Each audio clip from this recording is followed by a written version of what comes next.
Добрий вечір усім. Дякую, що ви прийшли і ви зацікавилися сьогоднішньою лекцією. Наш сьогоднішній гість є науковцем, соціологом, філософом, урбаністом, називайте як хочете. Це людина із Бельгії, яка досліджує переформування міста, перетворення міста, культуру в контексті створення міста, публічних місць і так далі. Думаю, він вам розкаже більше стосовно того, що він буде говорити зараз. В Україну він приїхав за своїм новим дослідженням.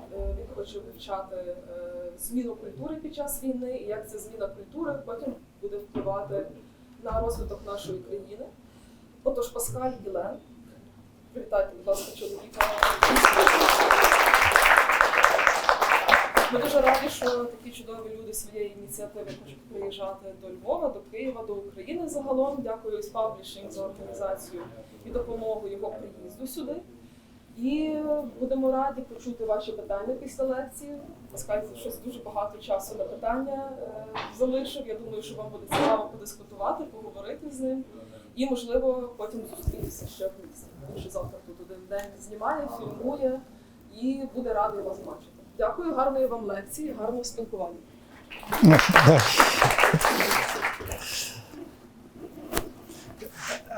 I'm very sorry that I don't speak Ukraine, so I will talk in English, and please say if I have to repeat something, so please interrupt me. First of all, thank you for the invitation, the Municipal Arts Center. Thank you very much, Lana. Thank you very much, Ist, Nastya, Leonova, who's here. For make the connection. I'm very happy to be here. But I have to say also, sorry, I get a little bit emotional to be here again after 2 years. So I have to say also the war touches me also, what is happening here in this country. And I have to say, yeah, you're not used for a professor who cries, but anyway, I have a lot of problems at this moment to talk here, and also in my own country to defend the Ukrainian people. I'm in charge in a lot of discussions. So, and yeah, this is also touching me. But anyway, I try to get over it, because otherwise I cannot talk seriously at the moment. But I have to warn you that I doped a lot for the first time when I was invited to come to talk here. I really, I was afraid to come to talk here, because normally in the past when I give many lectures in Ukraine, I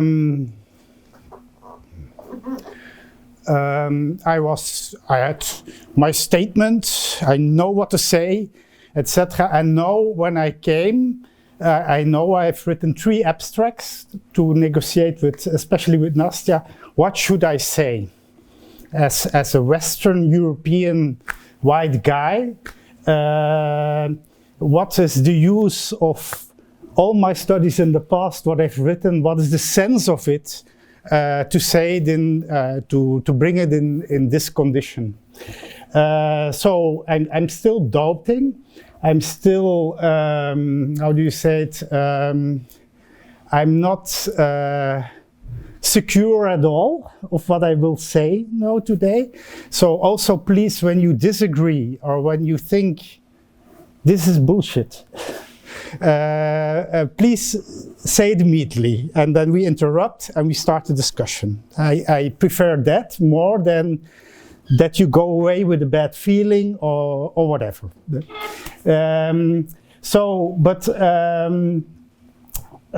What I will do today is partly based on research and books I've written in the past, but I tried to rethink it, to reframe it to a war situation, but there's also almost impossible thing to do for me because I cannot imagine. And I cannot, it's very difficult for me to imagine what it means to work, to live in those conditions, because I live in Belgium, a very safe country, which is also has very strong ideas of what pacifism is nowadays, etc. It's a typical Western vision, which I don't agree with, but anyway, it is at this moment. So yeah, it's difficult to have a kind of feeling with what is really happening here, but I try to understand. So I'm going to talk about public space and how it changed, especially in cities, I think. And what the relation, I think, is with art. It is based on former books, like, for example, Interrupting the City was a book in which we studied this, but also The Art of Civil Action. And I try to understand more what is happening with public space. And then I will relate it to what I think what the dangers are, the threats are of the public space, also in wartime, and I try to finish with how can we deal as artists, creatives, intellectuals to restore in a way the public space to make it. Okay, I start with a book of Richard Sennett. He's a sociologist also. He lived for a long time in New York, was also city advisor for the city in New York about urban planning and organization of the city. And he's written in 1970 a book is called The Uses of Disorder. And this book is, for me, it's very funny. It's quite interesting, I think, because he said in this book, he starts with the question, how does it come that people more and more stay in their adolescence? So they stay as if they are 15, 16 years old. And it says also adult people. So people who are adults stick in this kind of adolescence attitude, etc. And being an adolescent is, of course, no problem when you are 14, 15 years old, but it is a problem when you have the age of, for example, Trump. Then you have a problem. When you're 80 or you're 75 and you still stick in this kind of attitude. And this is his question. It's really more and more people said adult people stick in this thing. He associates or defines adolescence, he gives it certain characteristics. I just mentioned two. He says, yeah, what is typical for an adolescent? An adolescent is searching for his or her identity. That's a typical one. You're young, you want to be a person, you're a young person, so you have a lot of, you are insecure. You try to find out who you are or who you want to be in the world. So that's one thing. But the response of this is often that you are very stiff, very principled, and say, I don't want to be like my parents, and this kind of. I had two adolescents in my house the last 6 years, so I have experience with that feeling. So they really can be aggressive also, but especially very principled, very. I would say nowadays very trendy, very woke. That's all. And for that and that and that. So this is the typical characteristic. Richard Sennett says, and he asked in this book, which is about urban planning, where he started, he said, where does this come from, that people more and more stick in this kind of attitude? And he said, yeah, it comes because we organize our cities like this. This is a bird view of a part of Paris. And what is typical for those cities is that they are made in a way separate communities. And also, for example, separation between, or segregation even, between social classes, between ethnical groups. You have a Jewish part, you have a Maghreb part, for example, in my city where I live in Antwerp. So you have this segregation, and those lanes are typical to segregate different identities. And identity means in Latin identitas, sameness. So you are searching, or you are only, he says, how our cities are more and more organized. 1970 he's talking about, is a very segregated way of organizing the city, and those lanes, those big lanes, make that people cannot, it's not so easy to be confronted with the other, with people you don't know, you don't like, other social classes, other ethnic groups. So those lanes, and certainly later on, cars come in, so there is almost no place to meet other people other than you don't know, even people maybe you don't want to know, or you don't want to meet in this context. This is I guess people who are familiar with urban planning, this is typical. It's Haussmann who made this kind of city for Paris. He organized it like that. And I always thought that Haussmann made this for, there are a lot of theories about why the city was made like that. It has to do with health, big lanes, etc., but also for security, that traffic can easily go in and out. But he had already in mind that it was very good for a city that you have this kind of segregation of different social classes. So you have a neighborhood for the working class, let's say it simple. You have a neighborhood for the bourgeoisie in it, and you connect it. And he says, this is the reason. Why? Because we have these segregated cities with these communities, which are in fact closed communities with their own identity. This is the fact why, this is the reason, sorry, why people stick in their adolescence. They become very principled when they are confronted with other ideas, other principles. No, I don't want to, I want against this kind of attitude, he said. And he says, what is the solution? How do we have to dissolve this? We need, he says, 1970, we need more anarchy in the city. There needs to be more disorder. And that's also what the title of the book is, Uses of Disorder. He says it's very important to have kind of disordered places in the city, which can be public space. It's for him typical public space. What is a characteristic of public space? You can always be confronted with other things, with other people you don't know, you don't like even, but you never know in public space who you meet or what you meet. Can be also very strange art pieces, for example, in public space, can be different. And he says we need this to kick people out of their adolescence.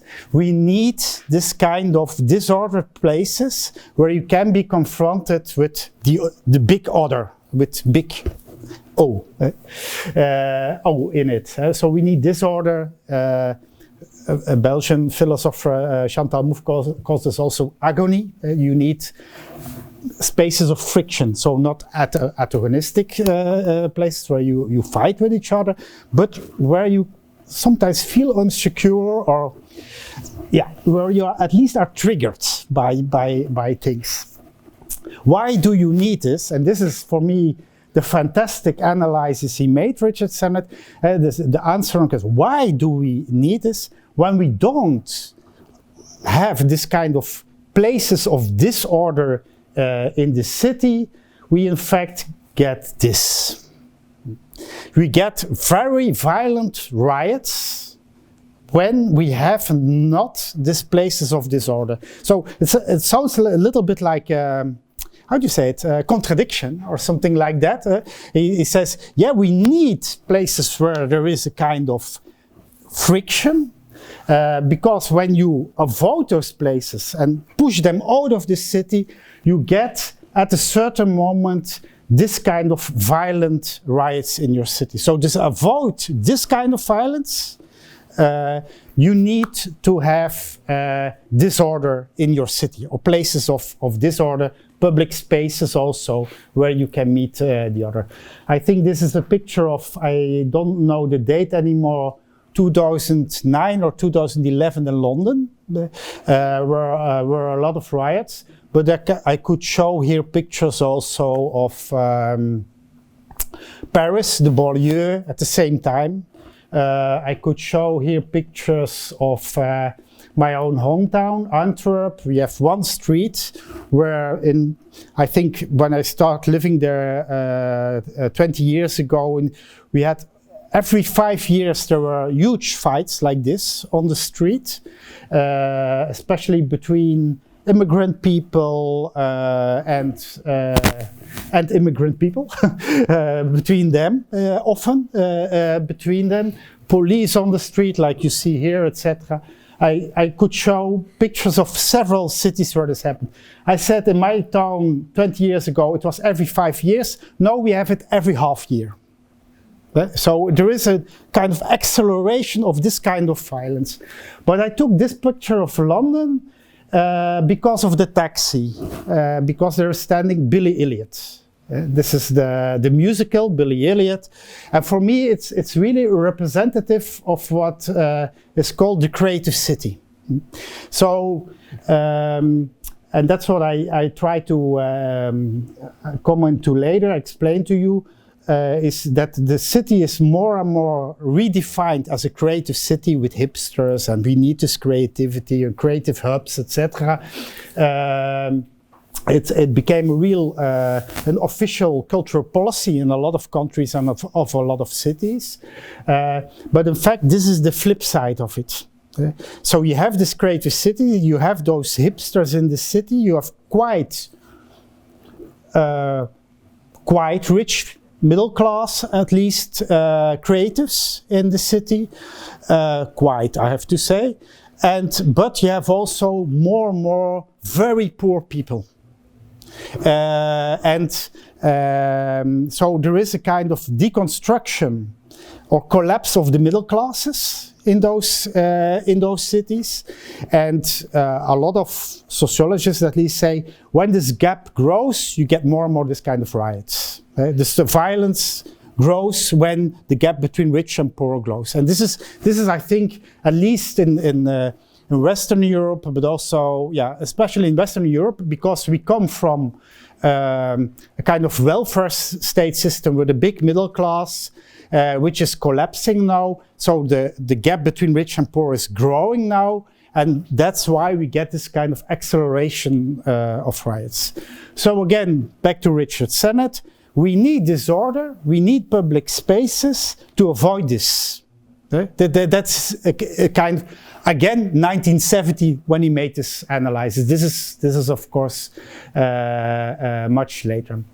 I try now, by thinking about this, I started with this and this beautiful book. By reading this, I started to think about, okay, when this is nowadays, the relationship between art, creatives and the city, I started to think about, yeah, and what was then the relationship in the past? And what is the relationship between art and or culture in the broader sense, politics in a way, which has to do with politics, and the city. And for me also, public space is a political space. It has to do with politics. I come later to that. So now I step more analytically. I try to also a little bit schematic historically, try to understand what is this relationship. And for doing this, I use the opposition of Michel de Certeau. he talks about daily life and how it is organized, and he makes an opposition between two concepts. He says, for example, a city is developed by politicians, also by researchers, by urban planners, as a kind of strategy. And the strategy is a long-term planning. You study the city, the demography of the city, you make a plan, you, like Hoosman, you said there needs to be this, there the streets, etc. So you make a kind of long-term blueprint of the city, strategical thinking. But he says when this happens, also you get a lot of people who come in the city and they start to use the city. Yeah? For example, urban planners make a square for the market, and then the skaters come in. And they use it in a different way. So that's the tactical use, the daily use of it.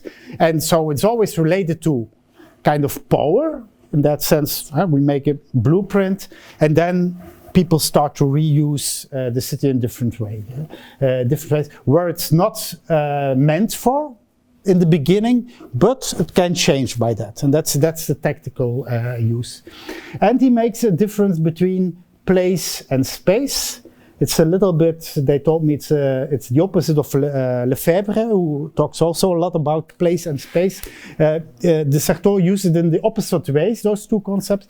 He says place is a fixed place, where standing something, for example, a statue or a building, and nothing else can be there then. So place is fixed. A space is liquid. It can change. It's always that's his definition of space. I just use those two opposites to cross to make a kind of, again, schematical overview of how art, city, and public space are related. And this is really again, schematic overview. And then I go back to the city, I like Paris. I showed the bird view of which cities who are constructed very much in the 19th century. I call them the monumental cities because they are strategically planned and everything has its place, a fixed place. And for example, why monumental? It was very much related to statues of heroes, mostly national heroes, who are put in place, and monumental buildings.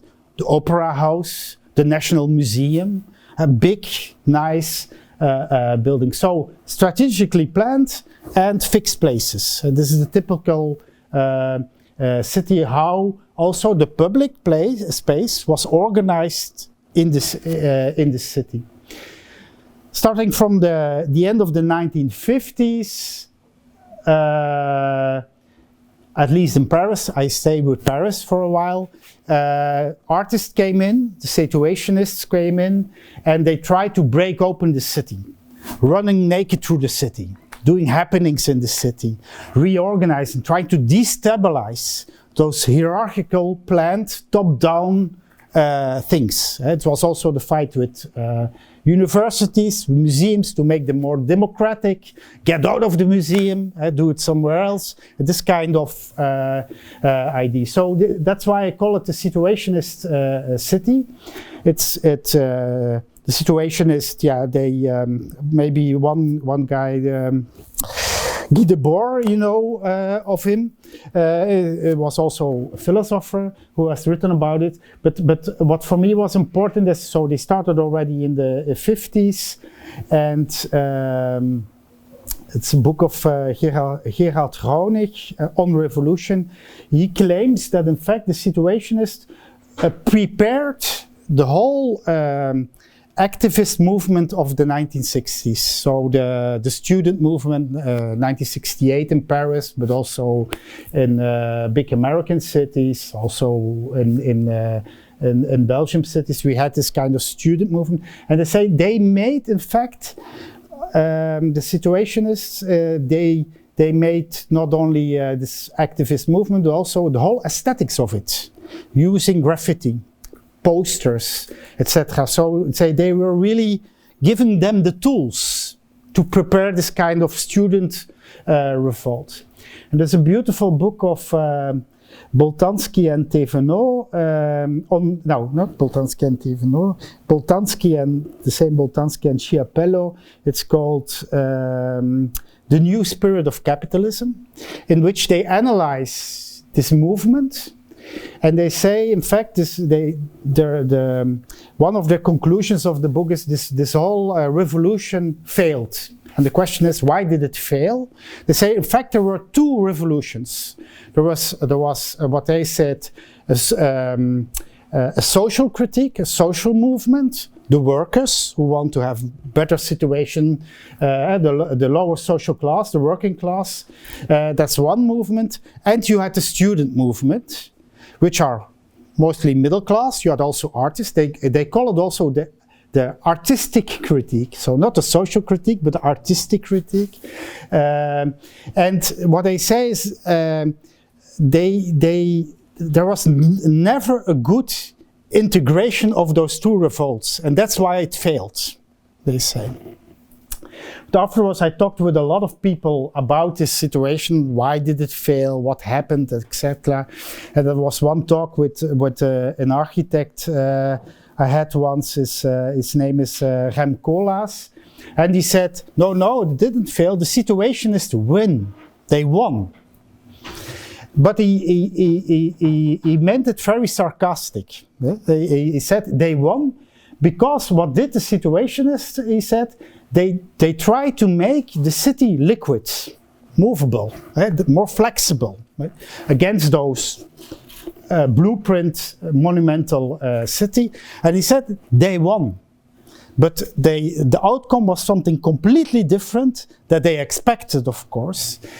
And indeed what you see is that especially the students who were on the barricades in the 60s, at the end or the beginning of the 70s, they became the new mayors of cities later on in the 80s, in the 90s. They became the new managers, they became the new bosses of real estate, and they literally made the city liquid. So what does it mean by making the city liquid? It means that the destination of buildings or streets can change every 5 years. And it was when I grew up and had when I was an adolescent, had my first city trips in the 80s. I went for the first time to several cities. I was amazed that those cities were always under construction.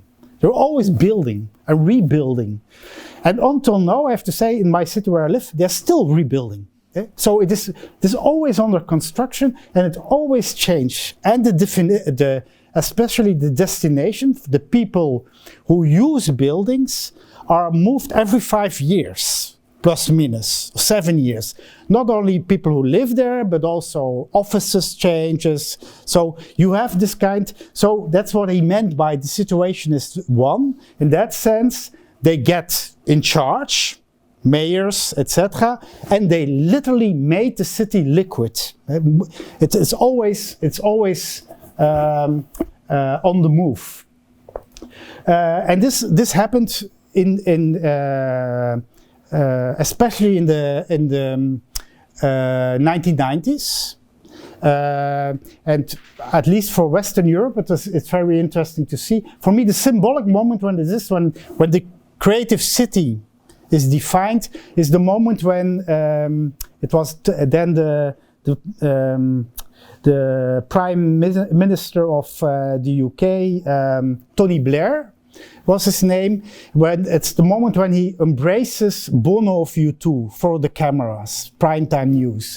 So the singer and the creative, and at that moment, literally also in the UK, they started this creative industry policy and the creative city policy as an official policy. So you have also a shift from cultural policy to creative policy. The rhetorics of Europe, all that, creative Europe. This program, it's about creativity. It's not about culture, it's about creativity. And that's something else. I mean that it is embraced, of course, because of economical reasons. This is very much the 90s. Interesting to see also in my town, but a lot of cities, most of the mayors left-wing socialists who embrace the creative city, and it's what we call the third line socialism or something like that. It's a kind of socialism which embraces the market. It's a kind of third way socialism. It's described very beautiful by an advisor, also a colleague sociologist as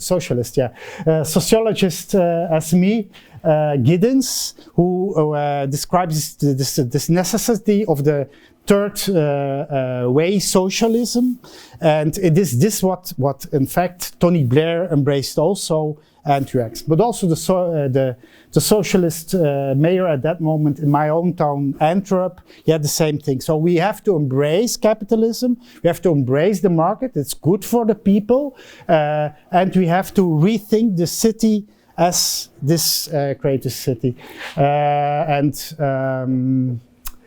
I lost his name, but you can help me. I think many books are written then by one guy, an American social geographer, The Rise of the Creative Class.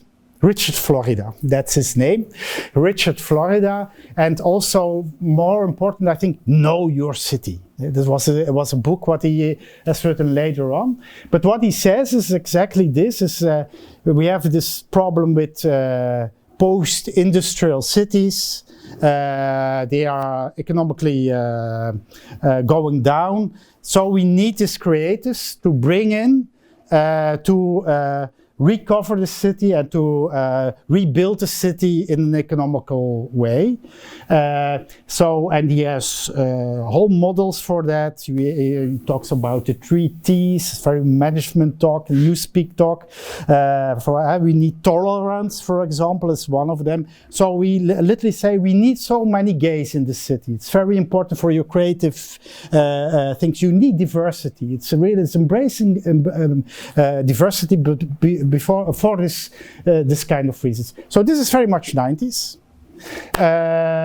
Then what happens, at least in a lot of cities in Western Europe, there is a shift in politics. And the socialist parties more and more get out.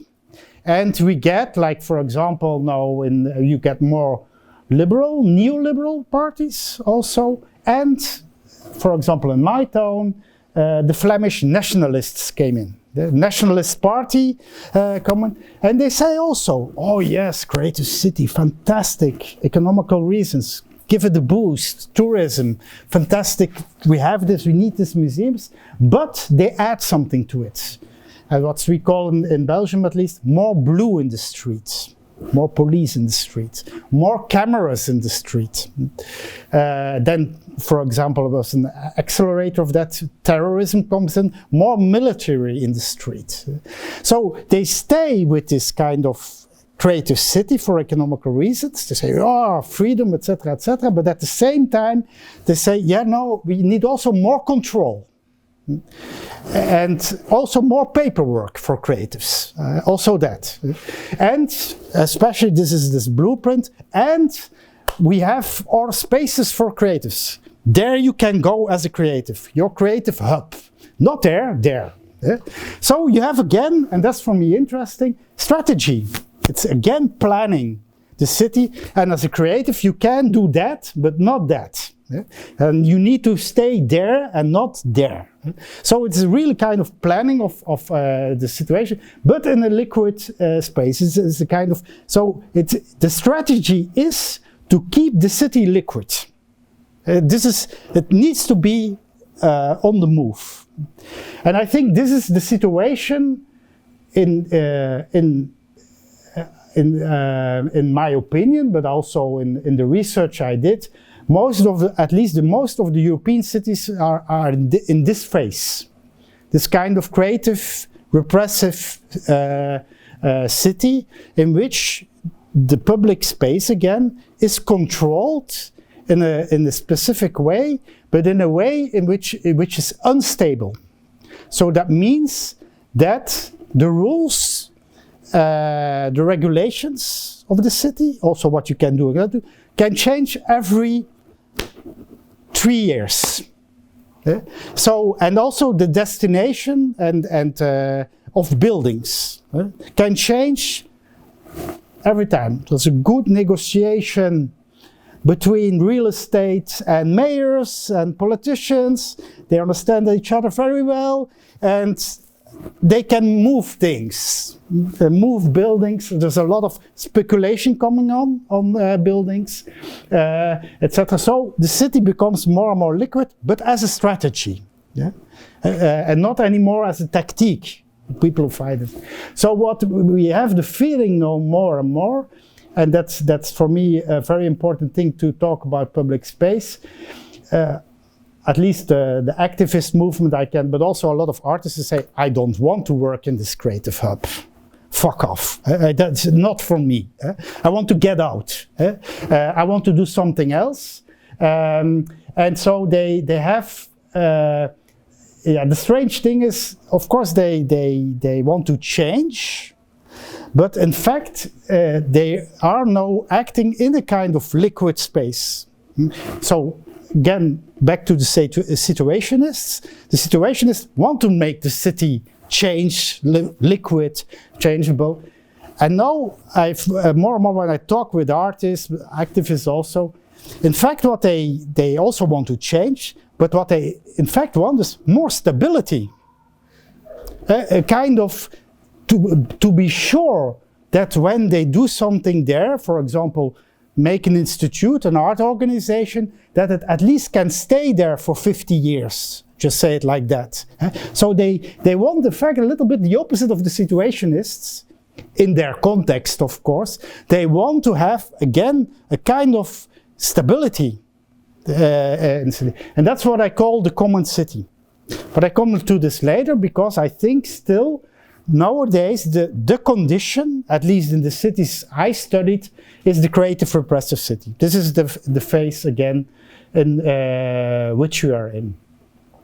And this city, this creative repressive city, threats enormously, I think, the functioning of the public space. And I try just now to give some things which are threats for the public city. One is a classical one, gentrification. And this is typical how artists are often used. Artists are put in certain spaces, old factories, old buildings. Then they help that an environment of those spaces get attractive. The hipsters come in, prices rise up, and then the artists are kicked out because they cannot pay anymore. This is the typical situation and other things. But there were other threats, and I come closer, of course, to no times. Terrorism came in, and more in our cities. That's the strange things. Of course, when there was terrorism, there was more police in the street, even military. But no, at least we can say there's not a kind of red light anymore for terrorism. But still, the military is in our streets in Antwerp, so they stayed. Very strange, I think. Then COVID-19 came in. We had more and more restrictions for public life. Pubs were closed, so there was it was not allowed anymore. With walking with more than 2 people on the street or 4 people, in some cities. So it was very much restricted to public life. Most of those measures are gone now, but what came in more and more is digital communication. So most of the teaching during COVID, but also professional meetings you had, were on Zoom, collaborate, all those Skype, whatever. Again, the interesting or the problematic thing is of that is that it stayed. I still now before COVID, when I came to Ukraine, I had never a meeting with the university. Now I'm at my hotel room, I have every morning a meeting with this or this. So it continues, but also what is more important is what this digitalization does, and this is very much related to the public space. The public space is less used because you don't walk anymore the street to go to a meeting, or you don't in the classroom, you don't go anymore to the classroom, so you don't meet other students, the other also not, in the corridor, etc. So it reduces enormous public life, this digitalization, and it stayed a little bit, not totally, of course it recovered also, people have the need to meet, but at the same time, this digitalization replaces enormous so I think it's also an enormous threat, this kind of what is fantastic, that we have all our smartphones, etc. But at the same time, you have, I think, it is a threat for public space, also for other reasons we all know. You can sometimes go now to a pub and sitting people nice together, but all on their smartphone, and there is no other. They are really busy with their own. Me myself also. So this is a threat, and the last threat I think is very much related also. I think to here, but also in my country, the complete difference is what I call the colonization of public space, or let's say maybe even the recolonization. I think this is a topic you know much more about, I think, in these times than me, but I think in Ukraine you have a colonization of the public space by Russia, in a way, by statues, by symbols, by etc. But we have it also, but I say it is the colonization of capitalism. So the capitalism is also designing, redesigning, colonizing the public space.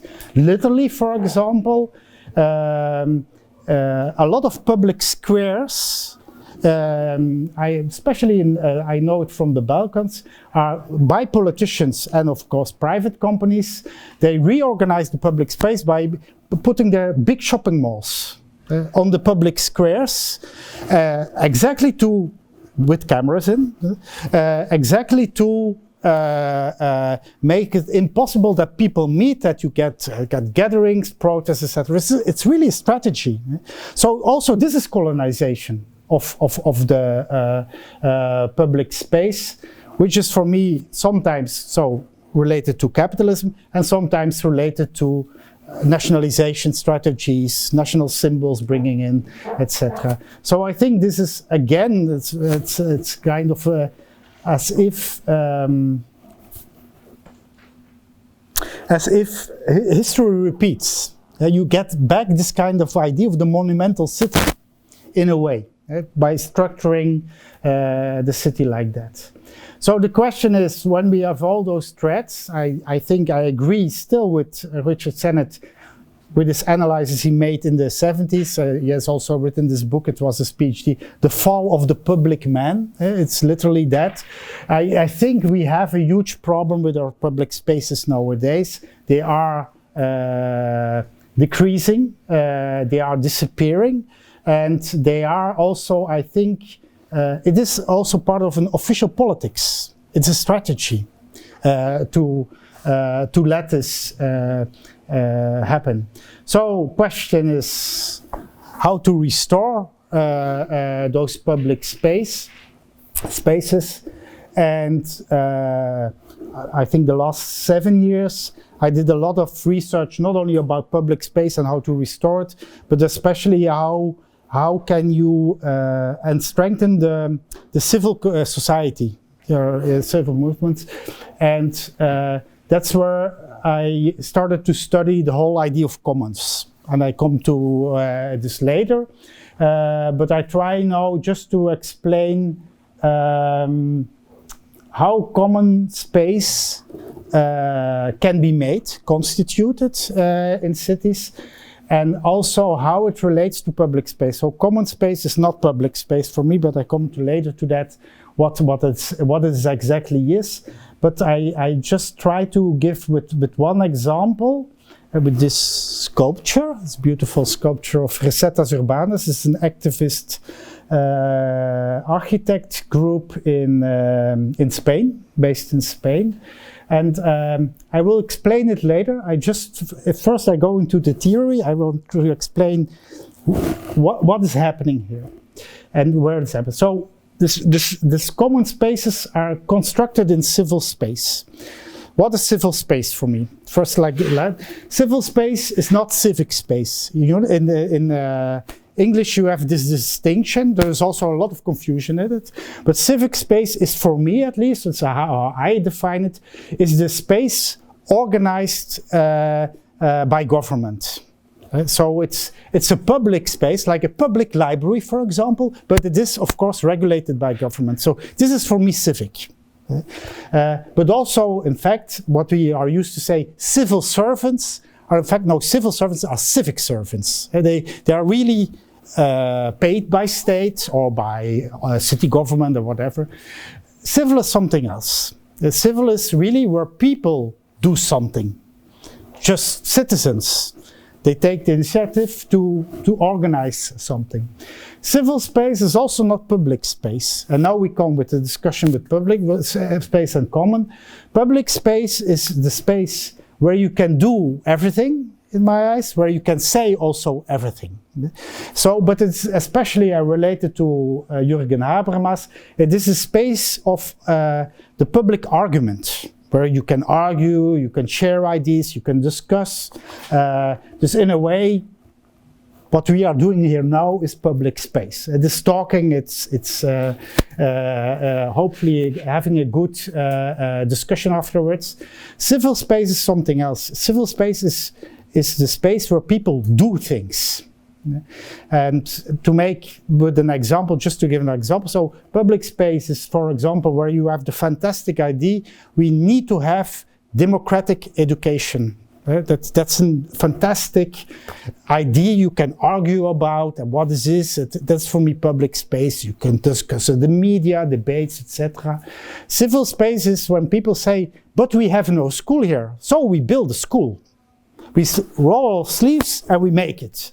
So this is the do democracy. But of course you need this idea. What is democracy of education? And we realize it. So this is for me the civil space. So when you combine good ideas about democracy of education and doing, you get a kind of praxis. You try to develop certain ideas, organize ideas. Making blogs also can be making another newspaper, setting up, so organizing things. So this is the praxis, but now it comes, and now you will see immediately what the difference is with public space, but also what a common space is. When you have built a school with citizens, first of all, this is civil space, not civic space, because when you build a school, you don't know yet if the government will say yes to, and we give you a license or whatever, and you can give diplomas to your children, or not. So it's illegal. And you don't know if it will be legal or not. So this is very important. But you have built your school, and then it comes, you have only 25 chairs, so only 25 children can come in. So then you need to decide who can come to the school and who not, who is excluded. And that's the commons about. You have made a common school, in fact for everybody, but you have only 25 seats, so you have to decide. And this is a discussion about commons. So you have a shared building, but the use is restricted. So now you have to define what it is. And this is also, a lot of spaces are common, so they are not public. Public means everybody can walk in. No, they are not public, they are common. They are made by citizens. They're not made by the government, but it is restricted. Space is restricted, the use of it is restricted. And that's what the whole discussion, I think, of commons is about. But, so it is always constructed, what I say, between creativity and criminality, so in a very ambiguous space. What I mean by between creativity and criminality, people say, oh, we have no education here, so creative, we build a school. Yeah, we started it, but they are not sure if the government agrees afterwards to say, okay, you get a license, etc. So it's always something in between. It's not criminal, it's not illegal, it is not legal, it is illegal. It's something in between. And that's why I also show this sculpture, this beautiful sculpture again. This is, it looks like an art sculpture, but what it in fact is a shelter. And this Resetas Urbanus, this activist movement, built this for they were invited to go to a biennial, but they had no money to pay the hotel, so they built their own hotel to sleep there. But there's a reason why it is hanging between the leaves of the trees and the roots of the trees, of the tree, because they found out that this is a place which is not regulated. There's no law in Spain, but they found out no law in whole Europe what says what you can do between the leaf of a tree and the root of a tree. So the police can come, look at it, but they can do nothing. So, and this is literally what they, and of course afterwards they saw, this is fantastic for homeless people, because they make this kind of furniture where you cannot sleep anymore. Now we have it. Now we have a system. And this is really commoning space. It is really making space again for people that they can use in a common sense. They are available. Also restricted, of course, but this is literally where, again, also, I think public space is redefined and made even. I come later to this public space, but here is literally, they are playing with public space. It's literally, it's controlled, it's restricted, and we try to break it open again. So this is happening, it's literally happening here. So, illegality. It is, I know it comes, but also why I call it constituting. It is, in fact, this whole commoning practices is a constitutive practice, like people who made the constitution of a country.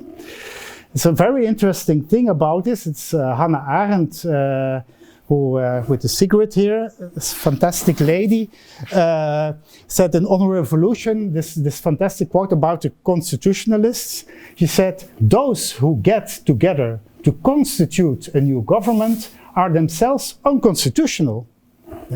That is, they have no authority to do what they have set out to achieve. See the paradox. When you make a constitution, of course, you are unconstitutional, because otherwise you cannot make a constitution. So constitutionalists make the law, and afterwards, of course, you can follow the law. But the people who made the law, they are outside the law. So and this is a typical commoning practice. So it means that you, again, between the legal and the illegal, you make your own rules. You regulate your own rules. You build your own school and say, we organize it like that. So, but you don't know yet if it will be legalized or not. And this is a typical, I think, a very interesting thing to, first of all, to, again, to make public space again, but also to, that's why I said in the former slide about liquidity, it's really to make regulations again, to feel ground under your feet again, to stand on, to get stability in it. And that's why I can only say, I know it's in German like that, and also in my language. The Constitution is called, I translate it now literally in English, but in English it doesn't exist. It's literally it's called the ground law. It is really the Constitution is the ground law. So it means literally the law where you can stand on to make other laws. So it's a basic, and you cannot change the ground law, the Constitution, that easily. You need, for example, at least in Belgium, there needs to be, you can vote that you change the ground law, the Constitution, but it is only the next government who can implement it. So it's a long step to do this. So it gives stability. And this is exactly what commoners, people who make those common spaces, try to do. They try to find new regulations to stand on for long term. So they try, in a way, get rid of this liquidity, which is, of course, informed by capitalism, who changed the city, real estate, etc. And they try to find a kind of new stability to stand on. Not anymore dependent on the government, but now they try to find the rules for their own. By doing this, they construct, in my eyes, not a public space, but what I call a semi-public space. It is in between. Think back to the example of the school. Not everybody can come in because you have only 25 seats. So there are certain rules to come in or not. And I think those semi-public spaces, and we can discuss this later on also, are, in my eyes, much more important than public spaces to rebuild and to reconstruct a democracy, a political environment, a political public environment. So semi-public spaces are a lot of spaces. I think this is, for example, a semi-public space. This means people can come in, it's free, it's open, but there are certain rules. Maybe symbolic rules, and there are also symbolic borders. But the one thing is, I hope at least, is what we share here all, you're all interested in hearing me talking.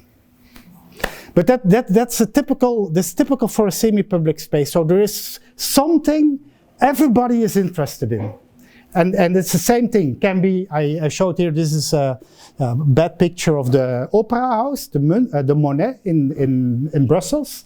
So this is the opera. People go in because they want to see the opera. So, and what is for me interesting in the semi-public space, and that's also why it's not a safe space. A semi-public space means you are sharing, you're all coming in because you share one interest. Can be also going to the university to go to a course because you want to learn something. You are all there, but can be all different people. People who are sitting next to you in the opera or in the classroom can be people you really hate. Can extreme right wing, can certainly in the opera, can all social classes, not in the opera, I guess. But anyway, you know, we share the room. Can be people I hate, but we have a shared interest, and that's why we tolerate each other for a moment, at least. And I think this is very important space. So it is open and closed at the same time. You can come in here. Let's use this because I know it was free, but you have to register. You had to have at least a kind of knowledge of things to come here, have a certain shared interest. So it has symbolic borders, but at the same time it's open. It's public, and it's between public and private. It's not a private space where you can do what you want, or where you can be very intimate. But at the same time, it's also not a public space. And I mean a public space when you walk on the street, on a square, you behave in a certain way, what you maybe cannot do here. I come later, and certainly this is for me very important.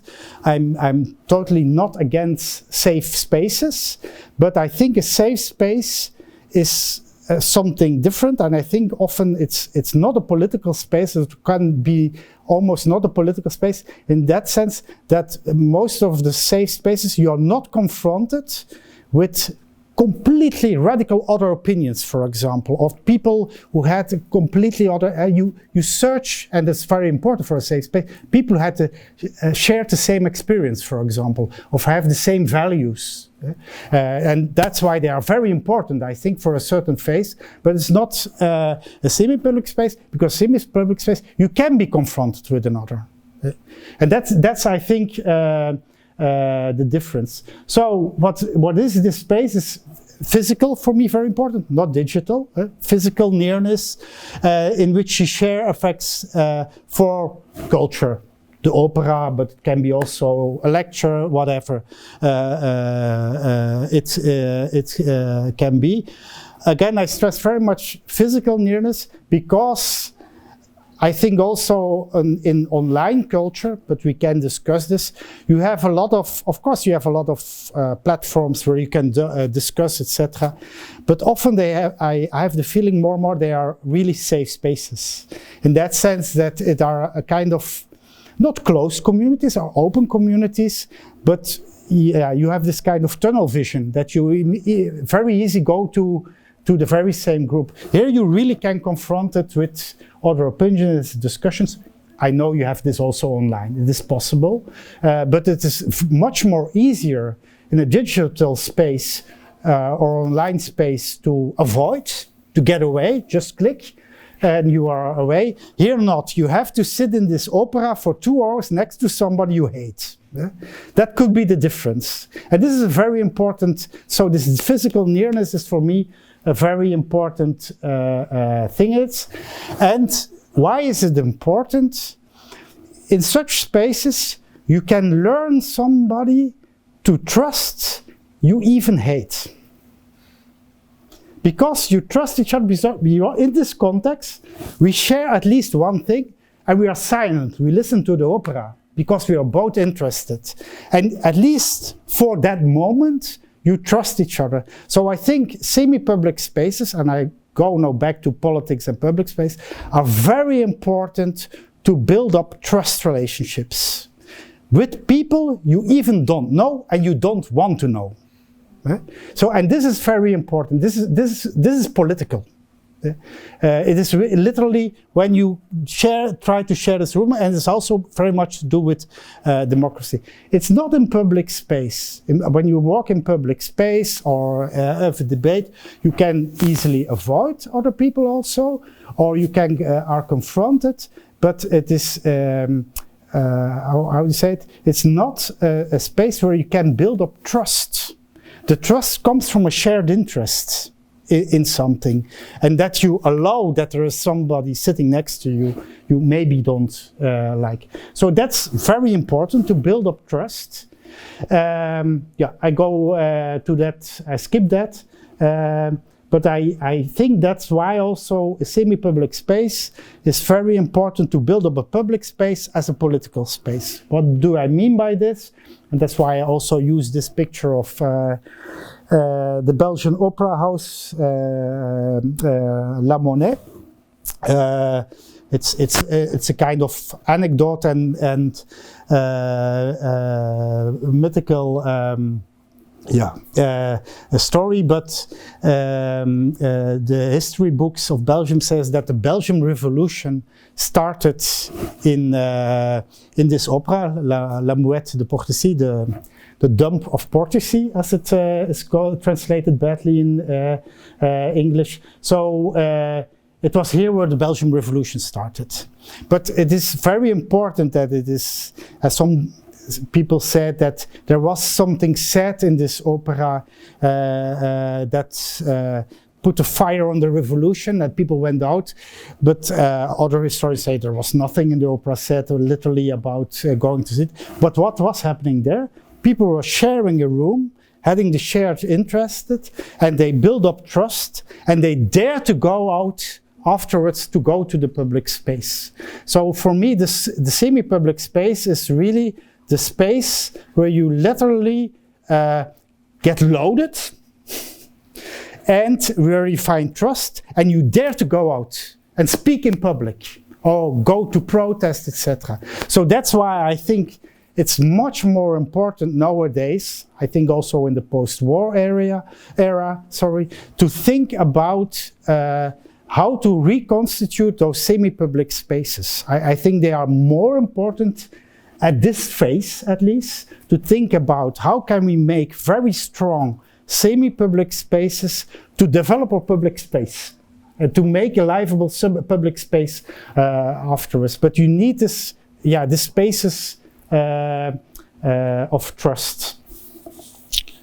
Okay, you need this also, and I come now a little bit back to this commons, because all commons organizations, commons are also this kind of semi-public space. Think back of the school, people can come in, it's open, it's free, but you have only 25 seats. So there are restrictions, so it's semi-public. There are kind of, I now try to explain what this commons is, and how it can function in a democratic way, and how also, it can load in a way, or develop in a way, or can be an engine to develop the semi-public space. Quite, let's say, it's schoolish or academic, just to explain a little bit what commons is about and how it also is related to culture. First of all, to talk about commons, you need a commonwealth. That means a common pool resource, the school you build. And you can share. So you need something, but the common pool resources, it's a term of Ostrom. It's a book she has written. As an economist, she has written in 1990 already. It's called Governing the Commons. She won in 2009 the Nobel Prize for Economy because she did research about this kind of non-capitalist economy, which is the commons economy. She won the Nobel Prize symbolically, I think, in 2009. Just after the financial crisis, etc. And she says, first of all, you need those common pool resources. So a building you share, a school you share, a square you share, water you share, energy you share. It can be a lot of things. And other two philosophers, Michael Hart and Antonio Negri, has written this book, Commonwealth. They say also, they added to this, also culture is something, codes, emotions, is something you share. So it's not only material resources, can be also immaterial resources. Words, codes, social relationships, etc. Second thing what you need, very blunt, you need commoners. So people, everyone who's, every being which shares is it for me. So for me it's not only people, can be also plants, can be also trees, because we share the air, for example, make it circular. So everybody who, and everything what shares can be a commoner. Of course, when you want to construct the commons, you need conscious people who develop it. So you need this kind of commoning practices, which are most of the time radical democratic. That means horizontal, totally horizontal, and in which you make a kind of negotiation. That's why I showed this picture. This is L'Asilo in Napoli, in Italy. It's a huge theater building with also studios in the center, an historical building in the center of the city. And what you see here is in fact the direct direction, or the board sitting there. It's this board is organized every Monday in the afternoon, and everybody can come in and decide the programming of the building. So what you have here is very famous Netflix directors sitting there, and also the local carnival movement, and also other people can come in and they can say, I need the studio, or I need the stage this and this week, and you have to discuss with the others. I also need it. So, and you have to discuss. So this is the principle, radical democracy, and they are in charge. They have the building, they own it, but of course, the common pool resource is restricted. They have to discuss about it. They have to come to a consensus. And last thing, and that's for me very important to relate it again to culture. You need also, I call it an ideology. It's a book also what we have made, Communism, with the O, not with the U, which is something completely different than communism, but I will explain later why in a second. But what I meant by that is you really need to have a belief that at least you can organize a building like this in another way than in the classical economical way with contract relations, or in a subsidized way, which is in the state way. So something between market and state. So what you have to believe, and you have to trust, here we are again with trust, other people, that, and also other people, I mean the big other people, I mean people you don't like maybe, that you can share something else. So the base is always believe at least that you can do it together and that you can trust each other in it. Yeah, let's stop there. But, and this is for me important, that is the huge difference between communism but also with neoliberalism, is that commons starts with this belief. So they start also with the belief that in fact you can reconstruct an economy, re-articulate an economy, for example, re-articulate politics, in that sense that what I mean by that is that culture is the base. What I mean by that, culture is a kind of meaning system. I use it in a very broad and anthropological sense, in which you can make sense of yourself, give meaning to yourself, and meaning to others, and your society in which you're living. So it means also when you really look at culture, at commoning practices, they really believe and they really re-articulate economies, re-articulate politics in this radical democratic sense, because they believe, but it is a cultural practice. It is really re-articulating, redefining a situation, redefining economy, etc. So this is another belief, I think, something which communism and neoliberalism share, even when they are ideologically the opposite almost. What they in fact share is that economy is the base of society. Marx production relationships, but neoliberalism, look at Europe, the market, united market. They really believe that the united market will bring a united Europe. There's a belief in it. So they see really, both see, I think, economy as the base of society. What commoners do is it's the opposite, so they to say it a little blunt, they put Marx on his head. They say, no, culture is the base. And the superstructure is economy, is even politics, etc. So they start to redefine economical systems. But what they also do is put this guy on his head. And I always ask the question to my students, who is this? Is 10 times more influential than this guy. 1,000 times more. Adolf Hitler? Yeah, almost.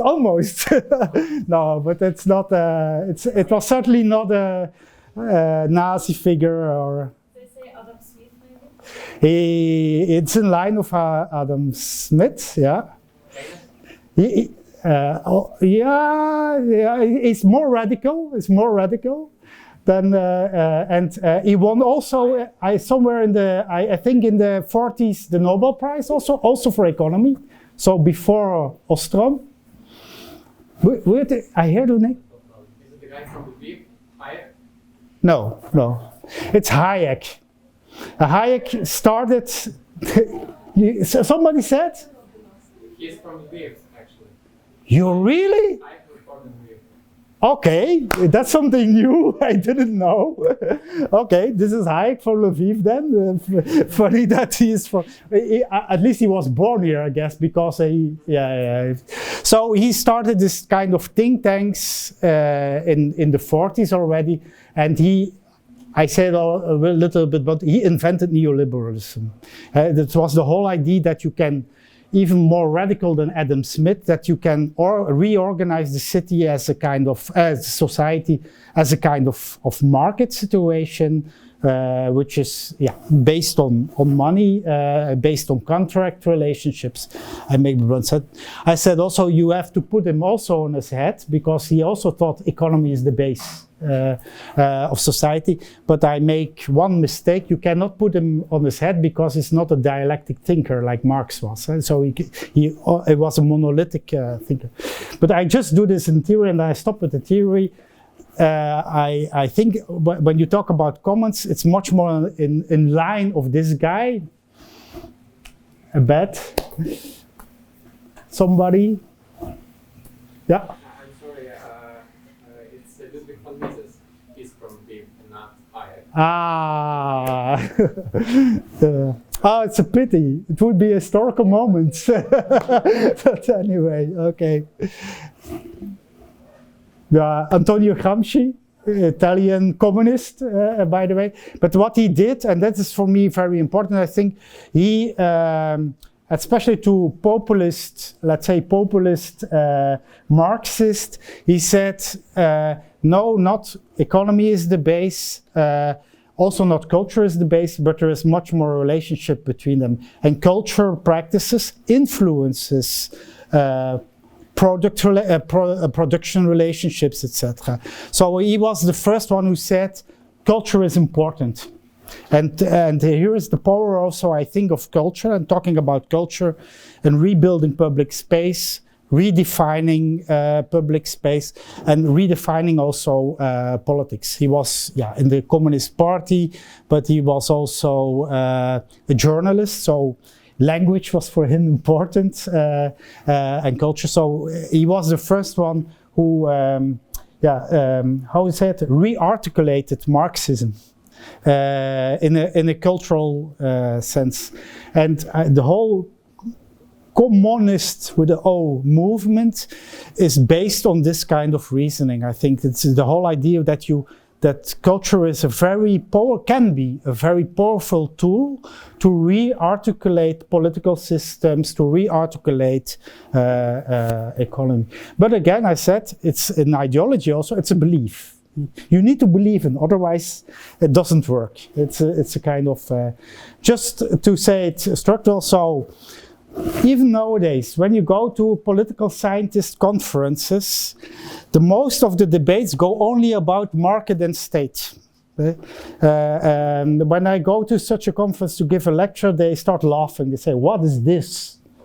Most of the people are not aware about this third space, which is, I think, at least Nick and Hart say this, but also a lot of others, is the biggest space we have. Outside the market and outside the state. Because when you say everything what is exchanged for free is commons, you don't pay for it, and the state doesn't say that you need to do such a thing, it is commons. For example, when I step out my door in the morning and I say to my neighbor, good morning, that's commons. Because I'm not obliged by the state to do that. There's not a policeman saying in the morning at my door, you have to say good morning to your neighbor, but I'm also not paid for it to do that. So it's your free, and of course this is a very simplistic thing, but there is a lot of things we share and we common constantly without questioning. We don't call it commons, we don't know even that it is, but there is a lot of things. And just to say, and that's the danger of course, a lot of social relationships are commons. But we know what can happen. We can get, for example, Facebook, who tries to commercialize our social relationships. So this is what they call the enclosure of the commons. So we have a lot in common, we have a lot of shared, even markets could be based on a common, that you have a kind of exchange market, and even with money involved, but not for profit. It can be organized like that, but they can be also colonized by market system or by state system. And you have a lot of in-betweens. For example, the cooperative between the market and the commons, cooperative organizations which are on the market, who sell products, but where, for example, all the members or all the workers are also the owner of the commons. So this is something in between. A lot of things are in between. What is not, that is very well known, the private-public corporation, the PPC. But less known is civil-public corporation. So that means where the state tries, in a way, sometimes to protect common organizations. And now it's really booming, for example, in Western Europe about energy. There are a lot of communities who buy windmills, and they are the owner. So it's a civil organization, a commons organization, and in the beginning there was a huge, and still there are huge fights with private energy companies, say, you cannot do this. And the government is now making protection for them, that they say, okay, but you can do this as citizens. And that's a kind of typical civil public, I missed an IIC, corporation. But there's also this L'Asilo in Italy. It is, the building is of the government, and they pay also for the cleaning. And the rest is done by the commoners, the people who sit there, who organize it. So it's an in-between. And this is also what I'm trying to do now in Flanders, but what they did also in Italy, for example, they try to develop laws for the commons, which is kind of paradoxical, because a commoner makes his own laws, it defines itself, but they try to make regulations. Mostly in Italy, it's in the constitution written now, that you can organize yourself following your own rules, following some conditions, for example, non-discrimination, etc. And that's what we try to develop now. Because now, for example, in Belgium, but in most European countries, there are only two kinds of laws, public law and private law. And there's nothing in between. So this is really an illegal space, literally. And that's what we try to reorganize. And now I come back to it is to reorganize the public space. I put here one thing what is for me important. Commons is not community. Yeah? When you see people there sitting in a circle, like, oh, nice community. What is a huge difference, and I think this is also a huge difference, I think, with the nation state, because you could say nation state, in fact, the constitutionalist is also commons. Right? They say we build, for example, a welfare state, we build a kind of solidarity system for all the citizens, etc. When this is the case, you have a commons. It stops when you say, no, you need to have the same identity, all the same values and norms. You need to follow those rules when you want to come in. When you have to become a kind of sameness, same identity, then it becomes a kind of close community. And that's the difference. So commons is in principle, because it's also dangerous, it's open. And what is important is it's not about sharing an identity, having the same identity. It is about sharing a need. For example, a space or energy or whatever to need. So they come together not because they have the same values. No, they come together because they have a shared need. And the shared need is, for example, a space, etc. So that's why they gather. And that's also the difference with, for example, identity politics, but I don't go in depth to it. I think I still have 2 slides. I hope I get not over time. I now try to jump to cultural strategies, or I call it aesthetic strategies to build public spaces again, starting from this spaces commons. So going from the semi-public space, which is a common, to build up trust. That's why you need those common spaces to build up trust with others. And then the aesthetic strategies are developed to redesign public space. And this is an analysis we are still busy with, so it's not finished yet, it's open. But at least in the research, we found 3 aesthetic strategies to reconstruct public space. And I call them literally aesthetic in the double sense, so aesthetic as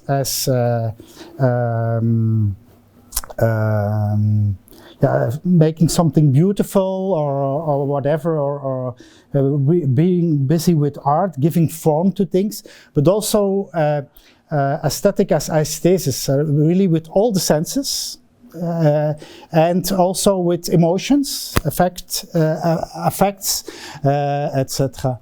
And the first strategy is, I think, well known, is trying to make the public space again attractive, beautiful, with aesthetics. So I call it following Baumgarten, who has written this book already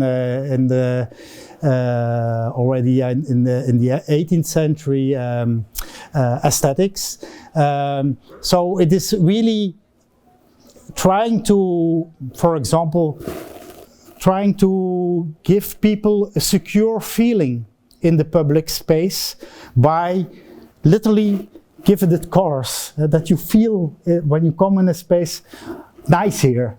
You feel quite comfortable. So it literally hasn't to do with something with beauty things.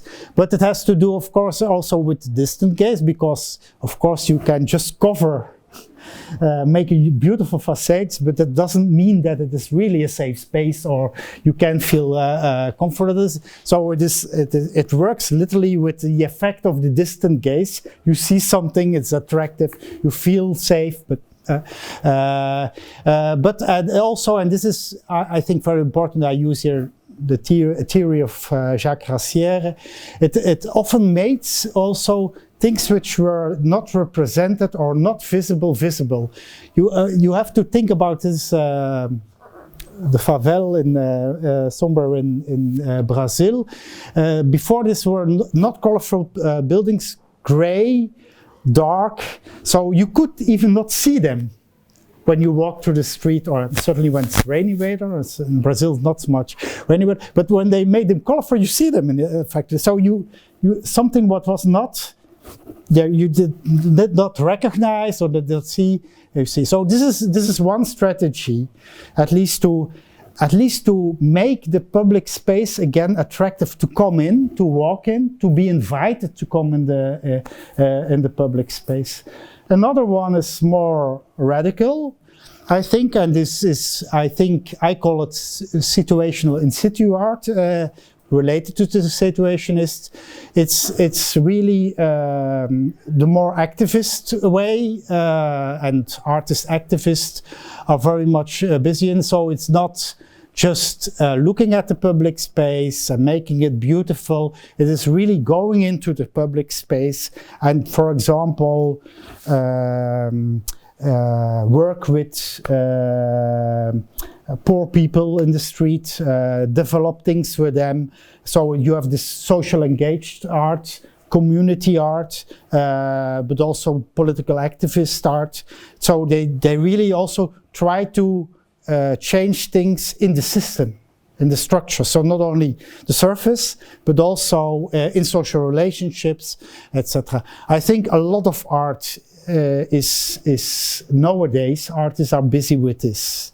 When you look at Documenta 15, I think you have a beautiful representation of this, what I call situational in situ art. So it's mostly also, that's why I say it also, it has to do with a sense of nearness. We need to be in contact to change everything. We need to talk with each other. So we really have to go inside the discussion. It is very local. You need to operate local. It has to do with local energies, which are the dynamics, frictions also, tensions between politicians, between citizens, etc. And there they intervene. So this is another kind of aesthetic strategy, which is, I think, nowadays very dominant. I use their artists in Skopje. I don't know anymore when it was, but Skopje, so the capital of I have to say North Macedonia. It was very interesting. They had a very, very strange conservative government, I think in 2005 or something like that. I'm very bad in dates. And they started to, it's fantastic. You need to go to Skopje when you have the time to see this, because it's still there. It was a quite old city and also quite modernistic city, so with very modern buildings, strict buildings. And this conservative government say, yeah, we don't like it, so they make a neoclassic facades for them, and they recovered all the buildings. It's amazing to see.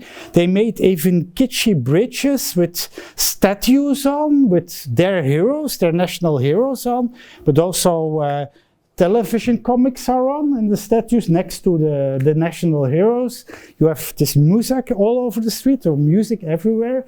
So it is a kind of Disneyfication. And those artists fight against this. So they went with paint to the city and to do this, to this all. And it's funny, especially now when, it's not funny, it's dramatic in fact, but when you now go to the public space there, you see that it's a little bit melting.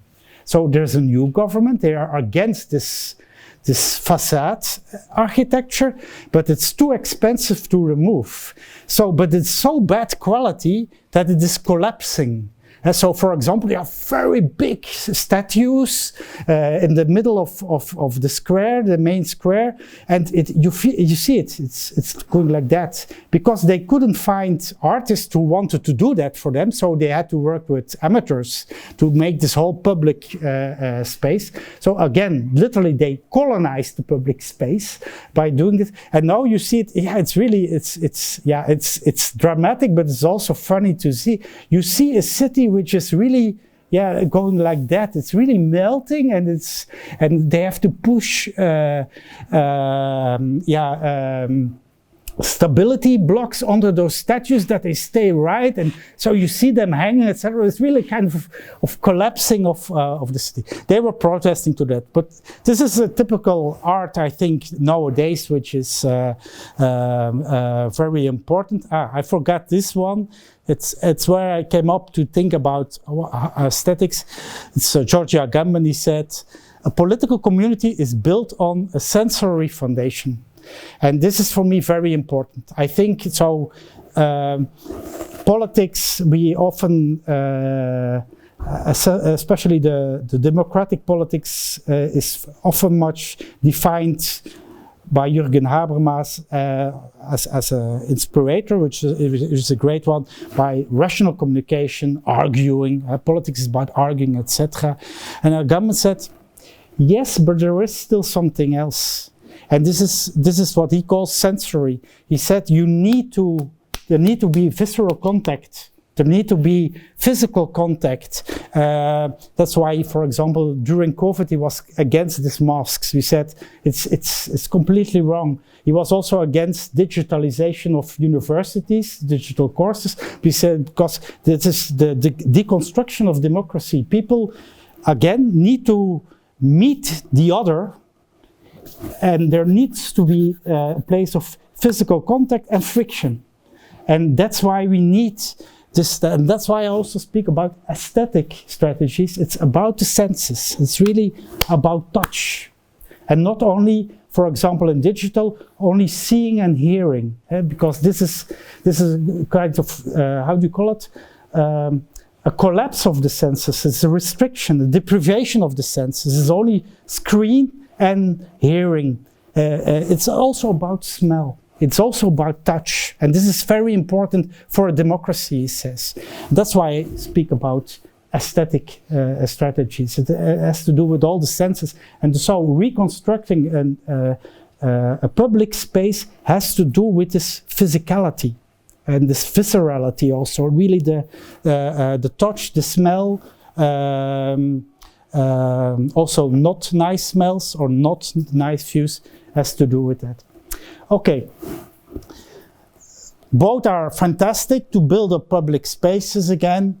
I think this is those guys are doing wonderful work I nowadays. But there is, at least with this situational in situ art, there is one problem. At least I think it stays often very local. They are intervening local problems.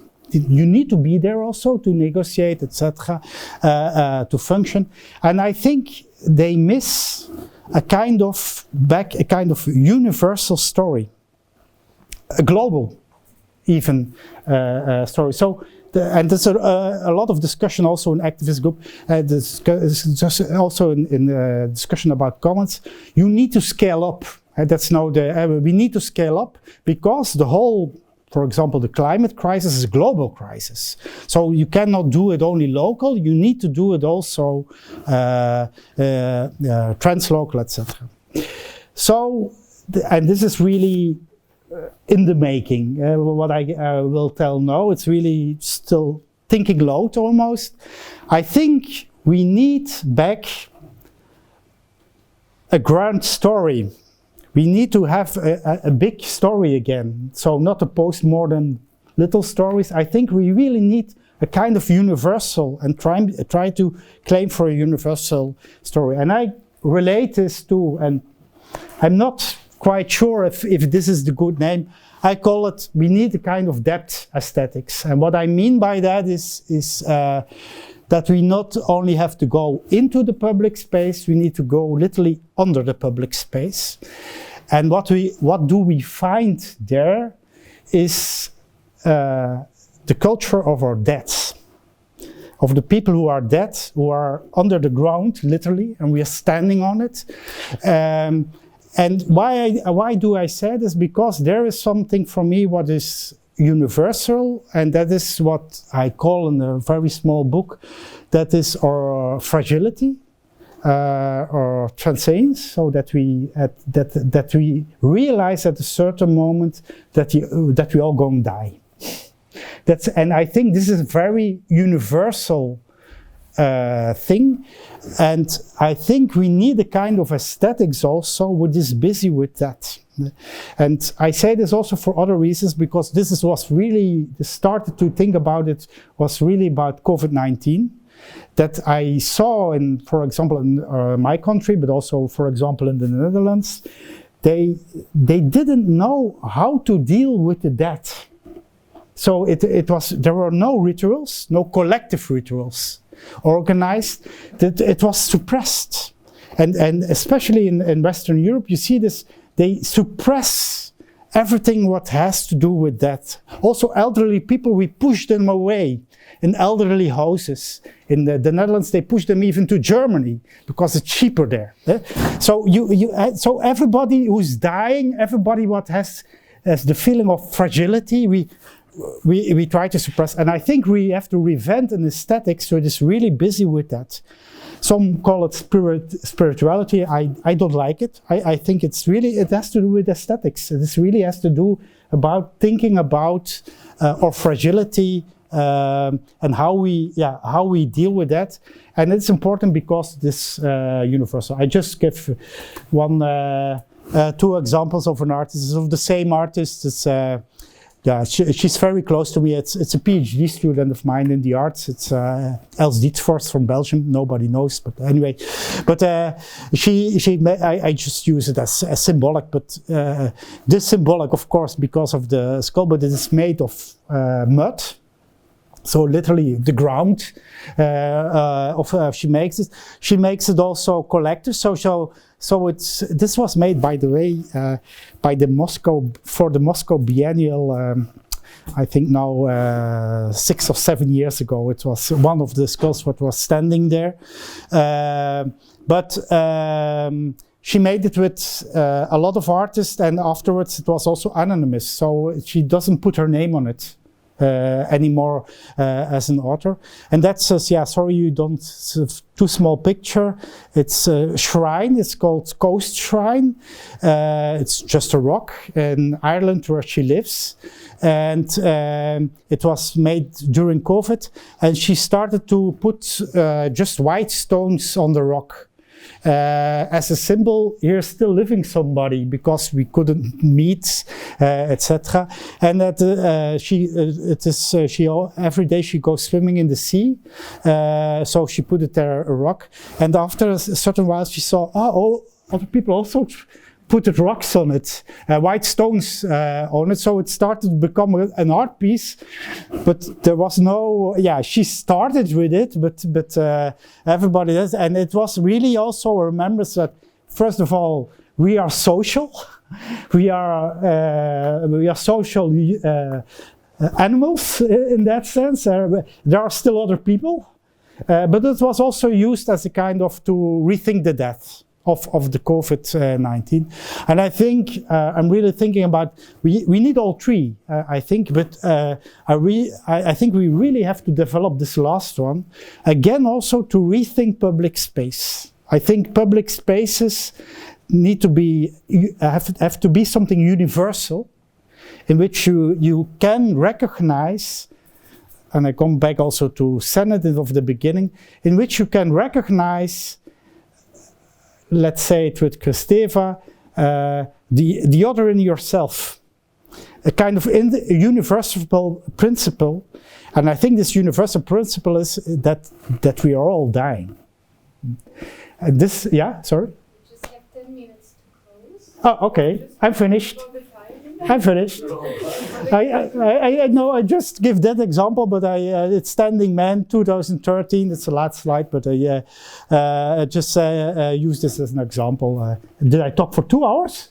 Oh my God, sorry, okay. Okay, he did this at Taksim Square after the Gezi Park riots, standing alone there, he's a choreographer, and saying nothing, no slogans, because it was not allowed and you could not get together. It was his protest. And just what I was saying, he's reinventing public space. And I think this is very important. So I say also public space does not exist. It needs to be made again and again and again and again. And by this kind of actions. He's very fragile, standing alone there, saying nothing because he could not do it. Voila, sorry. Sorry, I thought it was an hour, but anyway. Questions or discussion? You have 10 minutes. It's